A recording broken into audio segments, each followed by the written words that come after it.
Hello, this is Toppats and Roses, and today I will read for you a poem of Edgar Allan Poe named The Raven.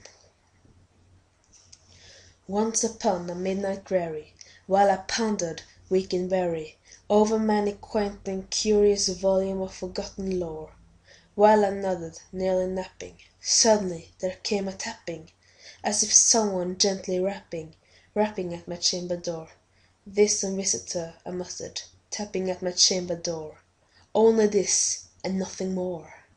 Ah, distinctly I remember, it was the bleak December, and each separate dying ember wrought its ghost upon the floor. Eagerly I wished the morrow, vainly had searched to borrow from my books of keys of sorrow, sorrow for the lost Lenore, for the rare and radiant maiden, whom the angels named Lenore, nameless here for evermore.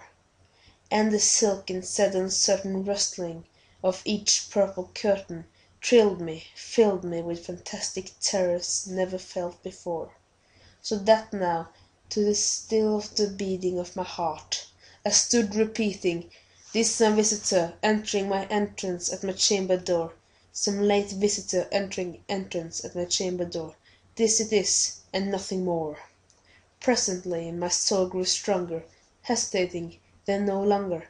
"Sir," said I, "O madam, truly your forgiveness I implore, but the fact I was napping, and so gently you came rapping, and so faintly you came tapping at my chamber door, that the staircase was sure to hear you. Here I opened wide the door. Darkness there, and nothing more." Deep into that darkness peering, long I stood there wondering, fearing, doubting, dreaming dreams no mortal had ever dared to dream before. But the silence was unbroken, and the stillness gave no token, and the only word that was spoken was the whispered word, "Lenore." This whispered, and echo and murmured back the word, "Lenore." Merely this, and nothing more. Back into the chamber turning, all my soul's within me burning, soon again I heard a tapping, somewhat louder than before. "Surely," said I, "surely that is something at my window lattice. Let me see, then, what threat is, and this mystery explore. Let my heart be still a moment, and this mystery explore. This the wind, and nothing more." Open here I flung the shutter, when many flirt and flutter. In stepped a stately raven of the saintly days of yore. Not the least obedience made he, not a minute stopped and stayed he, but with mien of lord and lady perched above my chamber door, perched upon a bust of Pallas just above my chamber door, perched and sat, and nothing more. When this ebony bird beguiling my sad fancy into smiling, by the grave and stern costume of the curtains it wore, though the chest be shorn and shaven though, I said, "Art sure no craven, ghastly grim on ancient raven wandering from the nightly shore? Tell me what thy lord name is on this night of Herculean shore." Quoth the raven, "Nevermore."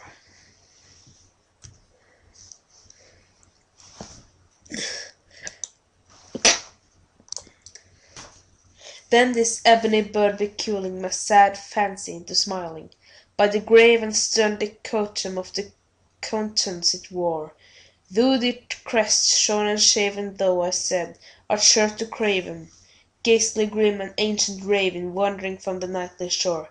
Tell me what thy lordly name is on the night of Herculean shore." Quoth the raven, "Nevermore." Much I marvelled this ungainly fowl to hear discourse so plainly, though its answer little meaning, little evidently bore.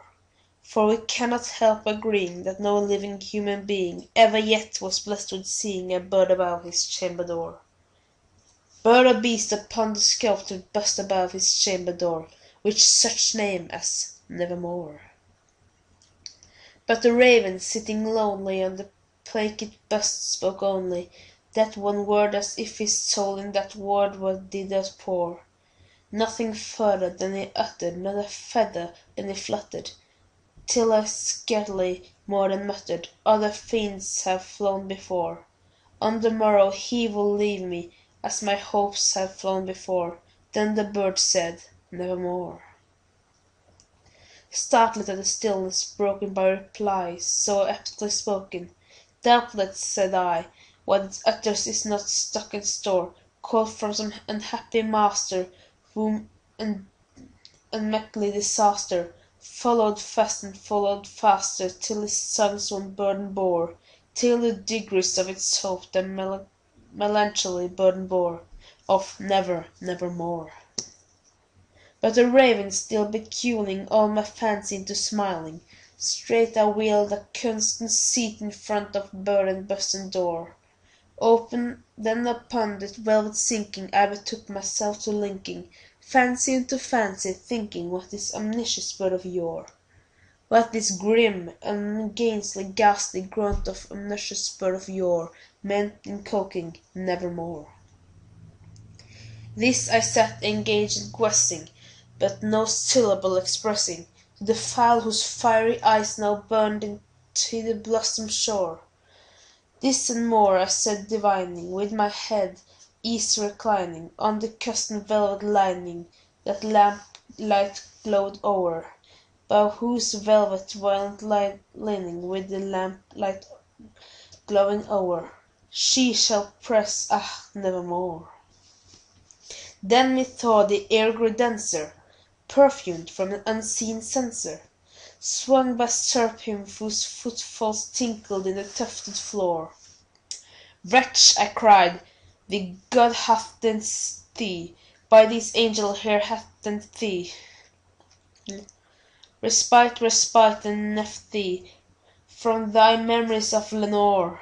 Quaff, oh quaff, this kind of Nephi, and forget this lost Lenore, quoth the raven, nevermore.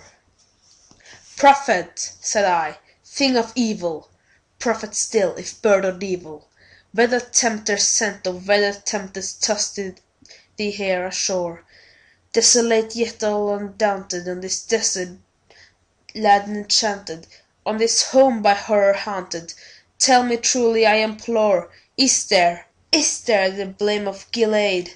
Tell me, I implore. Quoth the raven, nevermore. Prophet, said I, thing of evil, prophet still, if bird or devil, by that heaven that bends above us, by that God we both adore, tell this soul with sorrow laden within the distant Aidenn, it shall clasp a sainted maiden, whom the angels name Lenore, clasped by rare and radiant maiden, whom the angels named Lenore. Quoth the raven, nevermore. Be that word or sign in parting, bird or fiend, I shrieked upstanding, get thee back into the tempest and the night Plutonian shore.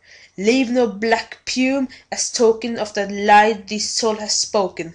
Leave my loneliness unbroken. Quit the bust above my door. Take the beak out of my heart and take the form off my door. Quoth the raven, nevermore. And the raven, never flitting, still is sitting on the pallid bust of Pallas just above my chamber door. And his eyes have the seeming of a demon that is dreaming, and the lamplight over steaming throws his shadow on the floor. And my soul from out that shadow that lies floating on the floor shall be lifted nevermore. The drawing in the background is made by me and can be found on DeviantArt.